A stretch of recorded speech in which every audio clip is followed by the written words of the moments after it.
I hope you enjoy my stories. Instead of just clicking thumbs down, please comment and share how we can do better. If you do like our video, then please like and subscribe. Growing up, I quickly learned one universal truth: my sister is a Karen. And not just your garden variety, ask for the manager Karen. No, she's the kind that would make headlines, a whirlwind of entitlement and drama that you couldn't escape if you tried. It's been a ride watching her navigate life, and if there's one thing I've learned from her, it's how not to live mine. My sister's life was like a telenovela, marrying not one, not two, but three rich criminals. The cast of characters in her matrimonial saga included Mr. Bogus expert witness, whom she married twice because once just wasn't enough chaos, and Mr. Mafioso, the kind of guy who thought it was fine to show up drunk at her first wedding to Mr. Bogus and start a fistfight. The punch he landed on Mr. Bogus's face was the talk of our family for years, and not in a good way. And, as if the matrimonies weren't theatrical enough, he wasn't even invited to their second wedding. She'd learned some discretion, at least. Despite the roller coaster of her romantic life, her kids turned out surprisingly well adjusted, something I'm still trying to figure out. One of them even bagged a degree from Harvard. Another made it to the Olympic tryouts. It's a peculiar contrast to their mother's flamboyant escapades, a testament to the fact that resilience and success can emerge from the most chaotic of backgrounds. Sis lived a life many could only dream of, albeit it was funded by what I can only describe as dubious means. Designer labels, luxury trips to Europe, 5-star accommodations, you name it, she flaunted it. And yet, the pettiness, the entitlement never left her. It's as if the opulence emboldened her Karen tendencies. But, as they say, what goes up must come down. Around the age of 60, her world of artificially inflated affluence collapsed. She found herself jobless, her wealth simply a chapter in her storied past. That was until she took a job at an airline ticket counter, a far cry from her previous life. Imagine her, standing there in her designer clothes and Cartier watch, a stark contrast to her new reality. And boy, did she despise it. She despised every moment of standing on her feet all day, dealing with passengers who had no clue of the life she once led. One day stands out in particular, a day that even she couldn't stop talking about. Ethel Kennedy, the widow of Bobby Kennedy, walked up to her counter. Without so much as a glance, Mrs. Kennedy tossed her ticket on the counter and continued her phone call. To my sister, this was the ultimate disrespect, a challenge she accepted with fervor. She donned what I call her officious airline employee hat and launched into her routine security questions, interrupting Mrs. Kennedy mid-conversation. The audacity to demand such basic protocol from someone of Ethel Kennedy's stature. The aftermath was as spectacular as one could anticipate. My sister was promptly sat down by the airline execs and given a rebuke so ferocious it would have made a less hardened Karen crumble.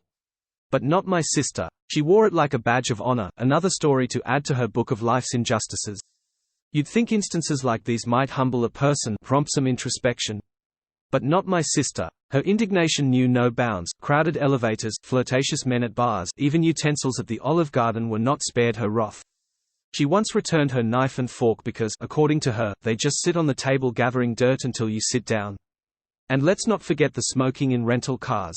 She'd smoke with the cigarette hanging out the window and then play the victim when slapped with a cleaning fee, fervently claiming it was all a scam. You might wonder how I feel about all this, being the sibling of such a character. Honestly, it's complicated. On one hand, there's a certain level of familial loyalty, a hope that maybe, just maybe, she'd see the error of her ways. On the other, there's a profound sense of relief that her kids didn't inherit her penchant for drama and entitlement. They are the silver lining in the cloud that my sister's life turned into. Reflecting on it all, I've realized that watching her navigate, or bulldoze, through life has been a learning experience. Through her, I've learned the value of humility, the importance of treating people with respect, and that wealth and status should never be used as a weapon of entitlement. My sister may not have intended to be my life's greatest teacher, but in her own unconventional way, she has been. As I look at where she is now, part of me hopes for a chapter of redemption, a turning point. But if there's one thing I've learned from her, it's that some people are too set in their ways to change. And as much as it pains me to admit it, my sister, the ultimate Karen, might just be one of them.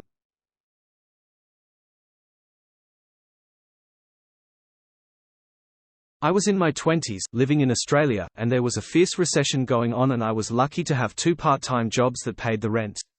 People were getting laid off all around the place. One of the jobs was working in a call center. There was a barn of an office with around 150 operators with headsets. A call would come in, a code would light up on the console, we would type the code into the computer and read the script. Example code 50, thank you for calling the product recall line for Grey Mouse Televisions. Pause to help you. I'm going to need your serial number. Are you able to supply that to me if I give you instructions on where to find it? The script would lead us on and we'd enter the serial number and it would lead further in, yes you're affected, no you're not, and so on and so on. Side note on the televisions. People would read the notice in the paper and call in even if they didn't have the brand. The script would handle that. We handled product recalls, promotions, competitions, hell we even read out the recipe for pineapple upside down cake if you bought a certain product. Hated that one. Dictating to stupid people was time consuming and we got a certain time to do it in and were flagged if we took extra. Basically, if it had a 800 number, we got to handle it. Some of it was interesting, some of it was tedious, but boy did it give an insight to just what is out there. An airline had collapsed, leaving people stranded all over the country and having to buy expensive tickets in other airlines to get home. You can imagine the other airlines price gouged like crazy during this scenario. We got to handle the calls for the liquidators. They were cheap and would only pay for 10 operators per hour, so there were long waits before you got through. We all dreaded code 67. There were genuine stories of hardship, but all we could do was take details and send out unsecured creditor forms. Code 67. Welcome to the airline liquidation line. May I have your name please? Karen, F that, I was stranded in Perth, how do I get my effing money back? Me, well the first stage is, I need your name and address details please. Karen gave me her name, refused to spell her street name, told me to look it up. I guessed it. Me, we're going to send you some paperwork to fill out and return in a prepaid envelope along with one of the pages from your ticket. When we have that, we'll include you in the list of creditors, and when the liquidation is complete we'll notify you of your refund if any. Karen, that's not effing good enough. You see $$ and S took my money, left me stranded, and now I want it back, right effing now. Me, going off script. I appreciate you're upset, I would be too, and I'm genuinely sorry that this happened to you. I'm trying to help you, but I need to tell you what I'm able to do. Karen, listen you giant C, I'm coming down there, I'll F you up, get you fired, and you'll never work again. You and your family will be out on the street and I'll be there to laugh. F you, F your effing airline, you are all. Disconnect. Look around the faceless barn, think about the chances of her finding us, think about the chances of her calling back and getting me, flag her file as abusive and move on. Code 50, thank you for calling the product recall line for Grey Mouse Televisions. Insert pause. To help you, I'm going to need your serial number. Are you able to supply that to me if I give you instructions on where to find it? Caller, I've got a Panasonic, is that covered by this recall? Me, would you like a recipe for pineapple upside down cake? 5 more hours.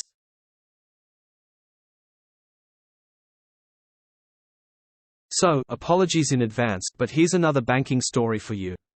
I used to be the branch manager of Hammersmith, along with its smaller cousin in Shepherd's Bush. If you've ever been to Hammersmith, you'll understand why I often describe it as an angry branch. It was constantly bustling, the kind of place that never seemed to quiet down, serving an incredibly diverse array of customers.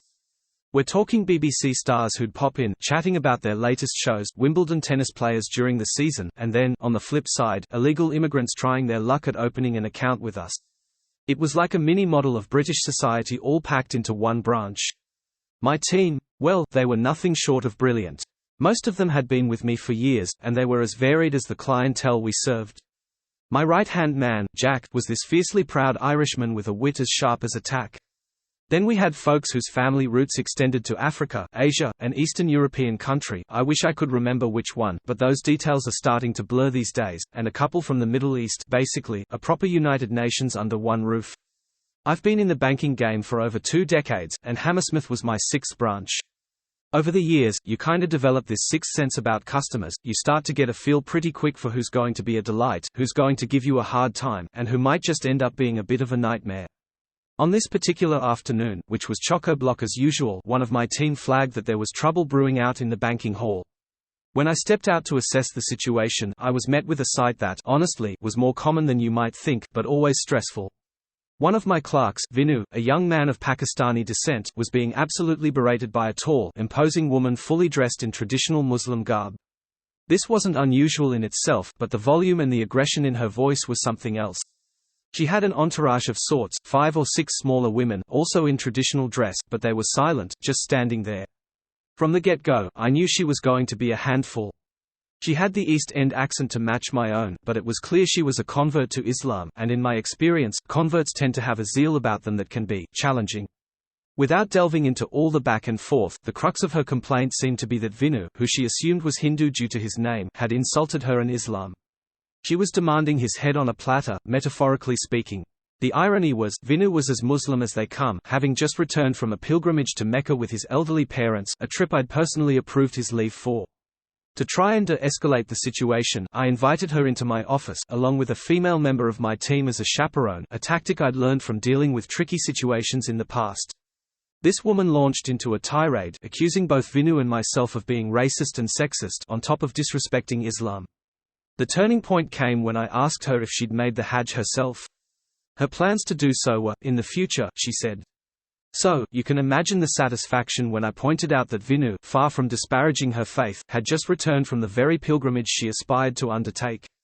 The realization that she'd got it so wrong was written all over her face. Following a bit more back and forth, where she didn't really recover, I made the decision to bar her from the branch. In the end, we never did hear from her again. Looking back, that encounter sticks out as one of the more bizarre and tense confrontations in my career, but it also reinforces the importance of understanding and patience in the face of hostility. And it's a reminder of the unpredictable human element in banking, or really, any job that puts you in the path of such a wide swath of society. In this line of work, every day truly is a school day.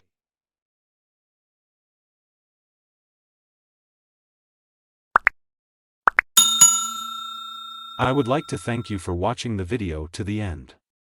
To encourage us to make more videos, please like, subscribe, comment, as well as share. Check out this other video if you haven't already.